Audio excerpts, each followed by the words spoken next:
olórí burúkú ẹni òfò Lizzy ọmọ kankan ò ní gbẹ̀yìn gbogbo nǹkan tó bá tara ẹ jáde ojú ẹ̀mí ẹ̀ gbọ́n máa ti kú ojú ẹ̀mí ẹ̀ lọ́ ti máa bí gbogbo wọn sí o ò ní jèrè ọmọ tó lálẹ́ bá ní kò jèrè ọmọ aláàárọ̀ ò ní jẹ́ kò jèrè ọmọ táláàárọ̀ bá ní kò jèrè ọmọ alálẹ́ ò ní jẹ́ kò jèrè ọmọ bí o ṣe wúlò fún yẹ tí yẹ ò jèrè ẹ o ò ní jèrè ọmọ Lizzy. ẹ̀yin èèyàn wa adéwùmí fatai ó ránṣẹ́ ìpè sí Lizzy Anjorin ó ní kò ní jẹ wọ́n mọ́ ó ní fi pẹ̀lú rẹ̀ wípé gbogbo ọmọ rẹ̀ ni ó ṣẹ̀kú mọ́ ọ lójú ẹ̀yin èèyàn wa ẹ jẹ́ ká gbọ́ látẹnu adéwùmí fatai. Lizzy o ò ní jèrè ọmọ Lizzy Anjorin o ò ní jèrè ọmọ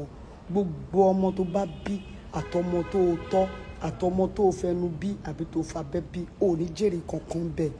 ọlọ́run àwọlá bí gbogbo orígun mẹ́rẹ̀ẹ̀rin àgbáyé gbogbo àwọn abiyamọ gidi ayé bó ṣe máa jẹ́ fún ẹnìyẹn sórí gbogbo èpè tó ṣẹ́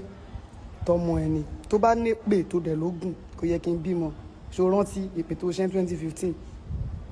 pé ọmọ ẹ̀ àkọ́bí ẹ̀ kò ní bímọ láyọ̀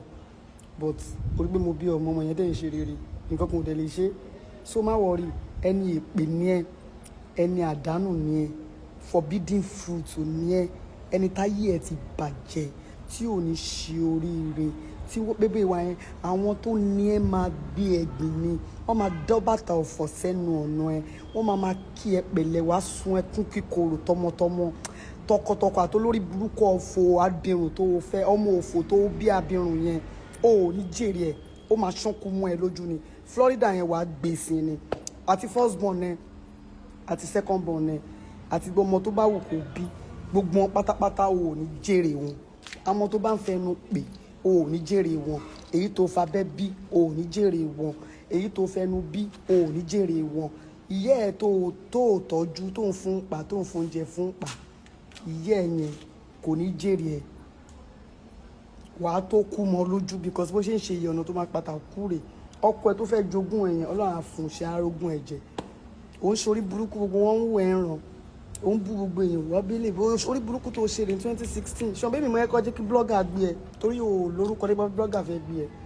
I gave you that name I gave you that platform did you remember motherfucker ṣe rántí mi ìfẹ́ dáhùn mi ìfẹ́ dá ẹ lóhùn because òun ṣèyàn tó yẹ kéèyàn dá lóhùn èmi nìkan mo lo sound ẹ so why did you come for me why did you come for me ṣé mi nìkan mo lo sound ẹ mi ì lè lo sound àbí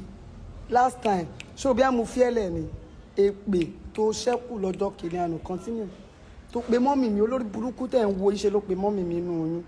ó lọ́mọ yìí yẹn wà ó máa kú ni bóyá sọ bẹ́ẹ̀ nìyẹn nǹkan tó sọ nìyẹn ó ní pé ọmọ yìí yẹn ó máa tó kú ó ṣe wá pa mí tí ń bá kú olórí burúkú àǹtí òfò wọ́n máa gbé ẹ̀sìn wọ́n á kí ẹ pẹ̀lẹ́ ẹkún wàá sun ẹkún ìbànújẹ́ àwọn èèyàn ń wú àwọn àgbàlagbà industry everybody ń wú ẹ tó ń ṣòṣì tó ń ṣorí burúkú